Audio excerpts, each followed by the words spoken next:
broli, tada kam mes apskritai tuokėme? Ką žinau, aplinkui visi tuokėsi. Viešpatie, o meilė? O Jėzau, meilė, Daiva, meilė, jinai nėra tokio dalyko, čia yra tik per filmus rodomas dalykas, va tokia meilė, apie kokią tu čia fantazuoji ir kalbi, tai tokia meilė jinai tik filmuose yra, čia neegzistuoja toks dalykas, čia tiesiog yra sukurtas verslininkų produktas meilė, kad va tokios va moteriškės kaip tu, kad pirktų bilietus į kiną.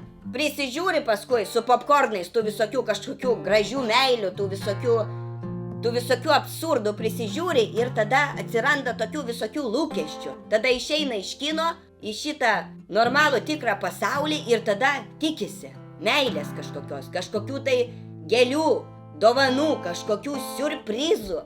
Vis tikisi, vis ta meilė neaplanko, laukia. Niekaip neatskrido drugeliai į pilvą 50 metų moteriai ir dėl to jinai sėdi susišikus. Ir tada gyvena visą gyvenimą tokiam nusivylimė, tokiam užsišikime ant visko, ypač ant vyrų, užsisėda, neaplankė jos pilvo drugeliai. Į pilvą drugeliai neatskrido pas moterį. Ir tada vis kažko trūksta gyvenime. Gėlių, brangios gėlės, aš nelabai suprantu, kas čia yra padarė verslą kažkas, pardavinėja gėlės, perka po 20 eurų, po 25, nuperka, kas iš tų gėlių?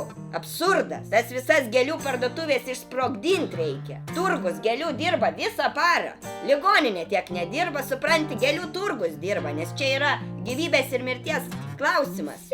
Kada moteriškiams prireiks, supranti, gėlių buketo, vis trūksta, vis nėra, braškių, gėlių, saldainių, proseko.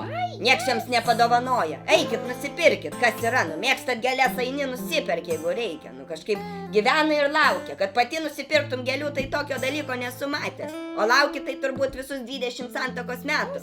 Nori gėlių ar ko tu nori? Nori gėlių, nusipirki gėlių, nori nusipirki išgert saldainių.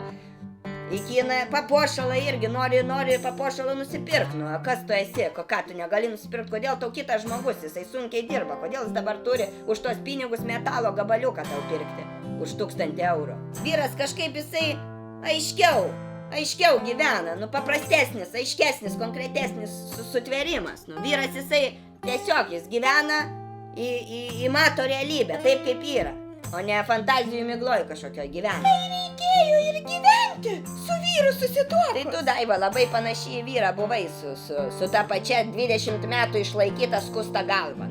Tikėjausi, kad vyras.